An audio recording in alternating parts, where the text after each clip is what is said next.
weapon that is equally effective at cutting to the right as it is at cutting to the left. Unfortunately, it's proven quite effective as well to cutting and potentially killing the swordsperson. Today, I'd like to share with you some personal experiences I've had with the double-edged sword. A number of years ago, I served as Director of Community Life and Diversity at an independent school on the Upper East Side of Manhattan. It was custom for families to talk to me about issues of diversity and to get a better sense of community life at the school. It's also worth noting that I was the only person of faculty or administration who looked like me. That is to say, who was tall, who was bald, who was black, and who was incredibly handsome. I digress. So the way this scene typically worked out is the prospective family would come into the lobby, there'd be an incoming family. I understand I'm meeting Mr. Gay, he's on the 6th floor. How does he look? Oh, Mr. Gay, he's wonderful. He taught my daughter Spanish, solo en español. Oh, he's wonderful. Is he, does he have brown hair? Does he have blonde hair? Well, he has no hair. Is he black? Is he white? Is he Asian? I don't see those things. But since you bring it up, I believe he's African-colored black. I don't know. Right? And we laugh because we've probably been on either side of that scenario. But have you ever stopped to ask yourself, why is it that we're so uncomfortable with acknowledging difference, right? It's similar to the person who has the big pimple in the center of their head that everyone notices, but no one dares to mention. So today I dare to mention something that I have noticed in the past 16 years that I've been working in diversity, and something that, curiously, I've never heard publicly acknowledged. And that is that I've found that there is one word, more than any other word, that can somehow galvanize a community, that could be affirmation for people, that can galvanize people together.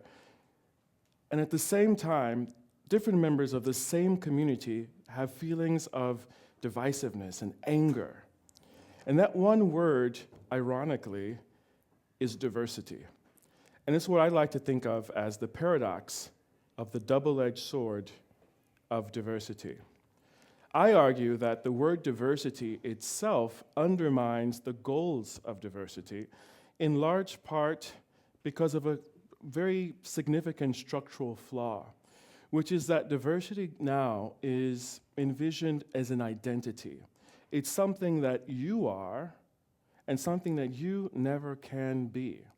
So we have two groups, the diverse group that will benefit from diversity initiatives, and the normal group, for whom diversity often is not meaningful, personal, relevant, or urgent. So, going back to the story that I referenced earlier, this reticence that we have to acknowledging difference, I think of a time when, at the same place, we mentioned the word diversity. So I looked up diversity. Diversity means difference. And this is fascinating, because if diversity means difference, it suggests then that, well, I am not diverse, because diverse needs an external point of reference. No individual is diverse. That means that diversity then is this space, this nexus, to which everyone has equal claim and everyone has equal benefit. But the problem is we don't think of diversity as difference. We often think of diversity as different. So go back to the same school, same position. I often would give open houses with other administrators and faculty members, and people would ask me the diversity question. School X has 15% diversity. School Y has 20% diversity. How much diversity do you have? And I said, well, I told the truth. I said, we're proud to say that we have 100% diversity. Now, after I resuscitated the family, he said, how is that possible? And I said, well, sir, because every student in our school is different to every other student in our school. Now, of course, when we think diversity, perhaps he was imagining an entire student population that looked like me, which I think is not a bad thing. We know what diverse looks like, but what does normal look like? Well, that's a bit more difficult, right? is a bit more subtle.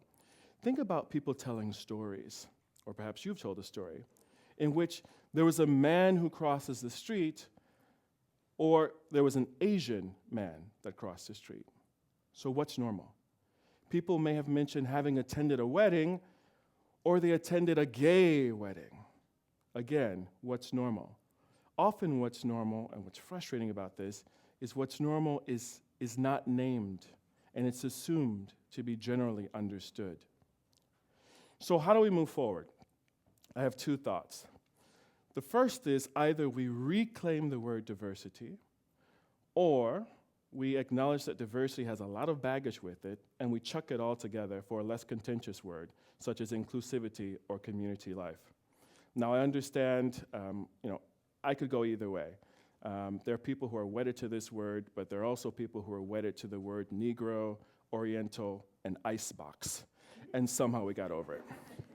The other idea is I think that it's urgent that we shift this mindset of envisioning diversity as this preconceived notion of a particular type of person, and rather as a goal that will add value to society and to individuals, but every individual. Now, admittedly, I feel that we're actually horrible at defining and articulating what goals of diversity are. And to be sure, increasing diversity is not a goal of diversity. At best, it's a strategy. At worst, it's circular reasoning. I would argue quite simply that perhaps the goal of diversity is excellence and equity, that we strive to foster a society that no matter who you are, no matter where you come from, no matter what you have or what you don't have, no matter whom you love or no matter whom you worship or choose not to worship, that you can quite simply flourish. I strongly believe that everyone should have the opportunity to participate in these initiatives, and I am strongly committed to the idea that everyone benefit from these commitments. Thank you.